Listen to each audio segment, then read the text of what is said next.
Oi, gente, bom dia. Esse é o nosso trabalho de evolução e eu vou apresentar primeiro. Pode passar. Eu vou começar a falar, né, sobre como foi mais ou menos a especiação que ocorreu entre nossos ancestrais para que o genioma ele pudesse surgir e posteriormente, né, ele desse origem a nós Homo sapiens sapiens. Os arqueologistas eles falam que a divisão dos hominídeos e primatas ela ocorreu devido à mudança, né, na vegetação. Assim, a vegetação africana ela teria tido dois tipos naquela época, uma floresta e outra mais aberta com gramíneas que seria emergente. Pode passar. Antes, né, se achava que a árvore filogenética do homem ela fosse mais linear e a gente tinha o elo perdido com o fóssil, né, da Lucy de 3,2 milhões de anos atrás, que é do gênero Australopithecus. Só que alguns arqueólogos eles achavam que a divisão entre os hominídeos e os primatas ela havia ocorrido muito antes, então o pesquisador Michel Brunet ele achou os fósseis, né, do homem de Tumai que datam de mais ou menos 7 milhões de anos atrás. Esses fósseis do homem de Tumai eles são bem controversos devido ao fato de que há uma discussão, né, se essa espécie ela teria sido bípede e se ela seria esse tal elo perdido. Pode passar. Algumas características sugerem que ele seja o elo perdido porque ele já possuía a dentição dos caninos menores e a anatomia da relação angular entre o forame magno e a faixa orbital já podia indicar, né, um bipedismo. Pode passar. Depois da descoberta desses fósseis, né, no artigo do Ivan Scopes, ele descreveu a divisão que classifica esses hominídeos. Os primeiros pré-humanos, eles possuem quatro espécies, incluindo o homem de Tumai, e eles apresentam uma possível locomoção dupla, um dimorfismo sexual baixo, o que podia ser indicado, né, porque eles habitavam ainda uma área relativamente coberta e protegida. Pode passar. Os pré-humanos clássicos, eles possuem dois gêneros, que é o Kenyanthropus e o Australopithecus, que incluem a Lucy. Essas espécies, elas já estavam mais adaptadas, né? E elas já tinham confirmado o seu bipedismo e a introdução de carne também na alimentação foi surgindo. Pode passar. Nessa época, os pesquisadores eles concluíram que as mudanças climáticas elas estavam ocorrendo novamente, né? E a paisagem ela estava mais aberta e as florestas diminuindo cada vez mais. Isso porque eles acharam fósseis de animais comedores de gramíneas, onde normalmente havia fósseis de animais comedores de folhas. Pode passar. Já com os pré-humanos tardios e os primeiros humanos, as mudanças climáticas elas estavam ainda mais severas, né? E o ambiente estava cada vez mais seco e as florestas segrediam mais e mais. Assim, de novo, no artigo do Ivan Scopes, ele fala das estratégias de adaptação dessas espécies.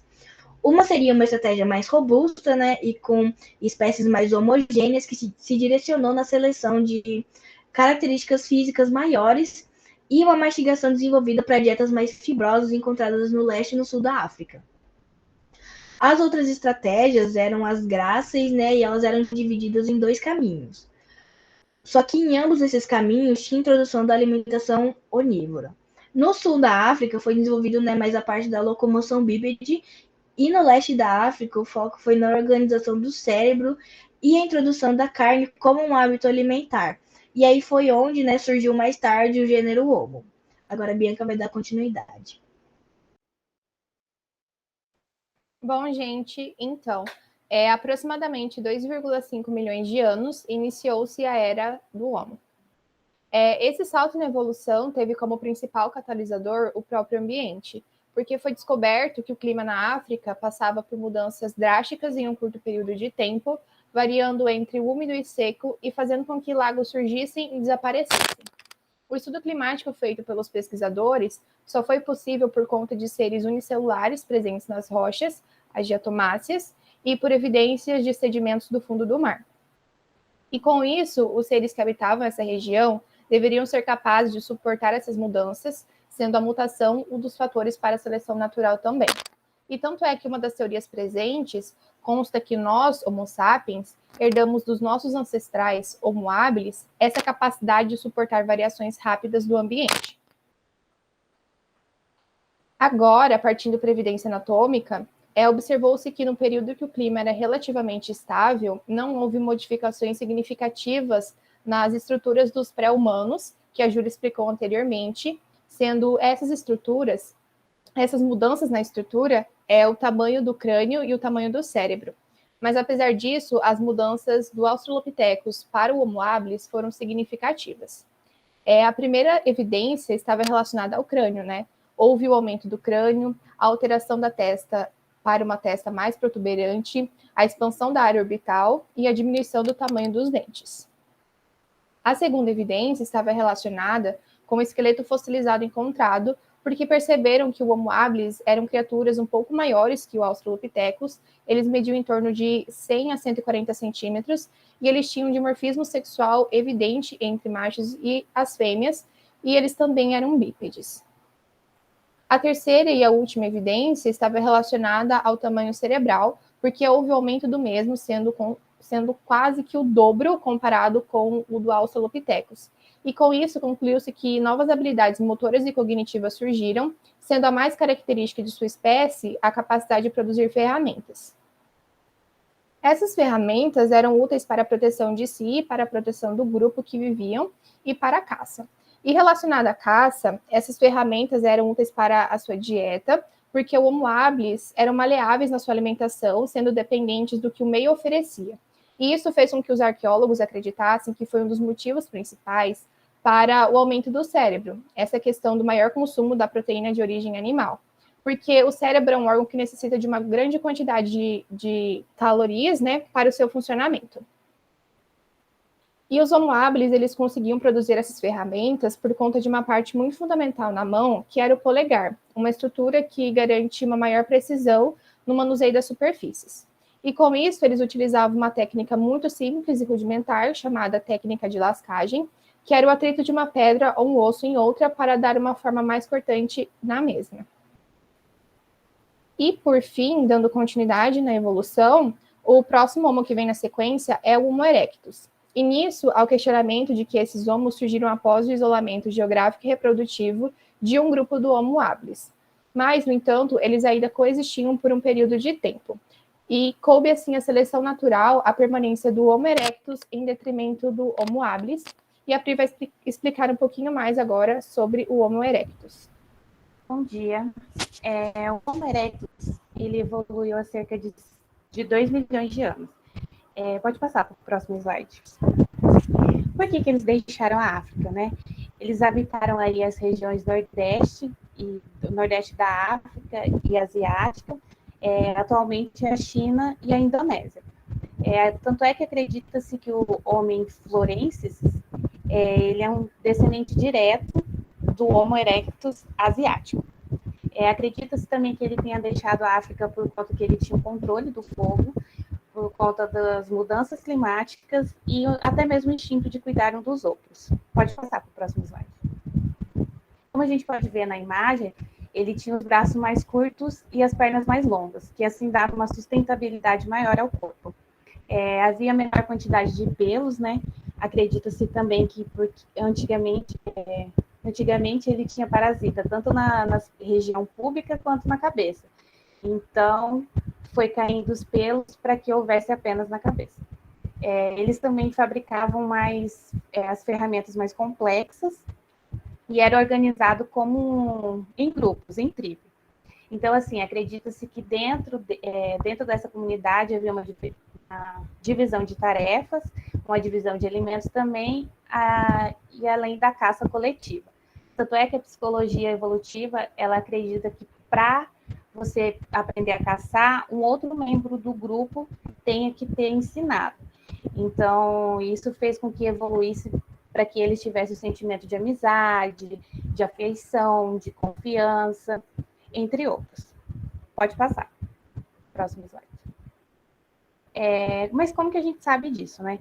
Como a gente pode ver na imagem, esse foi um fóssil mais completo que achou, que foi dado o nome de menino de Turkana, por conta que ele foi encontrado próximo ao lago de Turkana. Acredita-se que ele tem aí de 12 a 13 anos, ele é o esqueleto quase completo, né? E o mais semelhante ao homem moderno. Pode passar. Já em relação às evidências anatômicas, a gente pode verificar ali na primeira imagem que o Homo erectus ele não tinha testa, mas ele tinha uma protuberância na região ali de trás do cérebro e mais ou menos aqui na sobrancelha.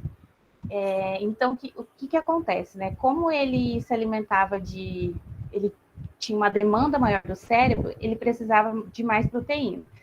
Então, acredita-se, como já foi falado também, que isso tem influenciado para que o crânio fosse maior que o dos outros. A gente pode ver ali na imagem que era maior que o antecessor, o Homo habilis, e assim sucessivamente. Agora o Wendel vai dar continuidade ao nosso trabalho.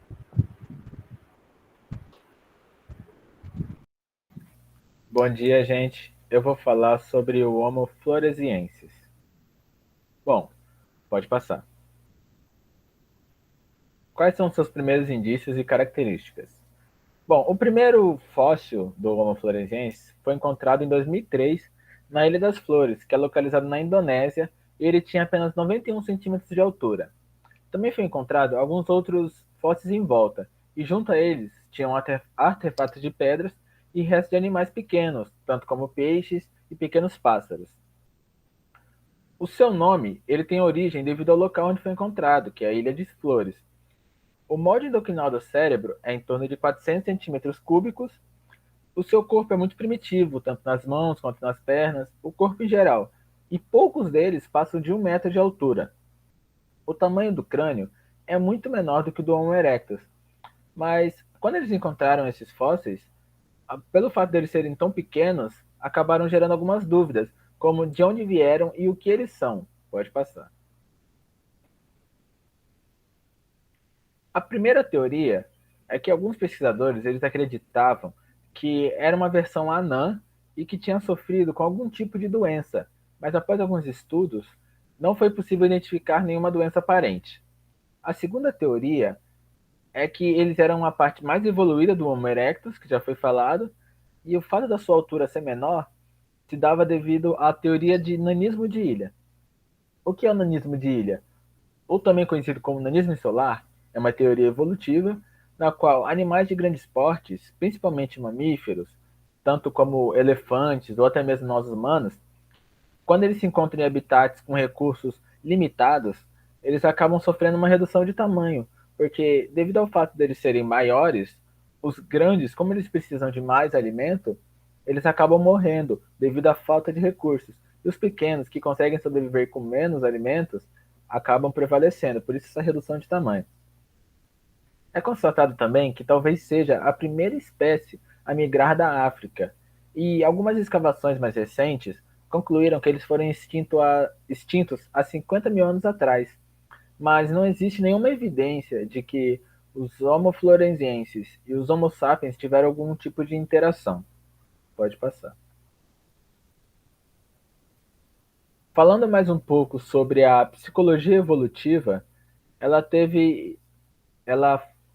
explica os comportamentos e processos mentais a partir de uma perspectiva evolucionista, e também ela é baseada na teoria de Darwin.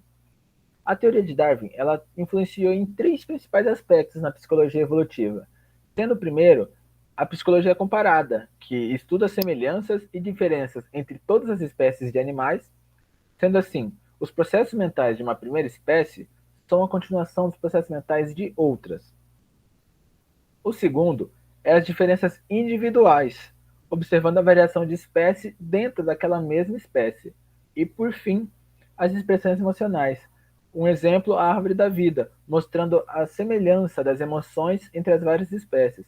Por exemplo, se pegar um macaco e um humano e eles sorrirem, você fala que o macaco está sorrindo, mas na verdade o ato de sorrir é apenas uma emoção humana. Só que dá para ver uma certa semelhança. Agora, eu vou deixar com a Ana para concluir nosso trabalho. Oi, eu sou a Ana, e dando continuidade à cronologia, a gente sabe que houveram pelo menos 20 tipos de ancestrais na nossa árvore genealógica até a gente chegar aqui. E eu vou dar ênfase hoje nas mais recentes espécies. Começando pelo Heidelbergensis, que evoluiu a partir de uma das populações africanas de Homo erectus e que se espalhou pelo continente africano e europeu, substituindo as populações anteriores que viviam lá. Ele desenvolveu um cérebro maior e sofreu uma diminuição da massa corporal. Essa alteração, que afeta principalmente as zonas do córtex frontal, pode estar relacionada com as várias novidades cognitivas dessa espécie. Tendo em conta que ela foi capaz de pensar em construir ferramentas a partir de outras ferramentas e necessitou muito provavelmente de um planejamento extenso para essa construção, além também da sua comunicação baseada em gestos e algumas vocalizações, é plausível atribuir um pensamento recursivo que incluía a possibilidade de uma teoria da mente. E isso é algo que até a antropologia evolucionista tem como campo de estudo. A confirmação de práticas funerárias dos neandertais, tal como os Homo sapiens, seria um forte sinal de que ambos os descendentes herdaram uma mente capaz de ter consciência da sua mortalidade e de pensar as consequências da morte para si e para os outros a partir dessa espécie. Mas mesmo assim, é muito baixa ainda a possibilidade de que eles tivessem desenvolvido teorias sobre o que acontece ao morrer ou alguma forma de culto, mas que demonstra como já havia uma importância do próprio eu para com o outro, e isso é um assunto extremamente estudado, tanto como na antropologia, como no nosso de psicologia, e que se faz de extrema importância correlacionar com a evolução para que a gente tenha um estudo interdisciplinar. Pode passar. Indo agora para o Neandertal, eles viveram em períodos interglaciais na Europa e na Ásia Ocidental. À primeira vista, os seus ossos eram 2 vezes mais espessos, indicando uma imensa força para condições adversas, mas, por outro lado, os seus corpos eram notavelmente modernos. Eles tinham um aparelho mastigador para triturar alimento bastante rígido, e tudo isso foi especializado morfologicamente para viver em ambiente frio. Quanto às características culturais, eles apresentaram evidências de aculturação, ou seja, aquisição por imitação, e os mais antigos registros fósseis indicam a existência de rituais de enterro, indicando também aspectos ligados à espiritualidade, que dá para perceber os resquícios das espécies anteriores. Eles viviam em bandos e eram contemporâneos à nossa espécie. Pode passar. E, por fim, agora sobre os Homo sapiens, que possuem um crânio menor, mais compacto e a face menos alongada, as características anatômicas e comportamentais acompanharam a evolução e, por isso, eles se desenvolveram anatomicamente. Então, houve uma diminuição da robustez do esqueleto quanto dos dentes, e eles tiveram modificações funcionais particularmente relacionadas à locomoção, e um aumento do volume craniano fez com que eles tivessem melhor destreza manual. Quanto ao aspecto comportamental, essa transição trouxe o desenvolvimento de ferramentas diversas, estratégias de coleta, procura de alimentos, organização social mais complexa e um desenvolvimento completo de idioma falado e também expressão artística. Eles começaram como caçadores e coletores e depois se tornaram agriculturalistas, com grande capacidade para aprendizagem. Pode passar. Essa foi a nossa apresentação e muito obrigada pela atenção.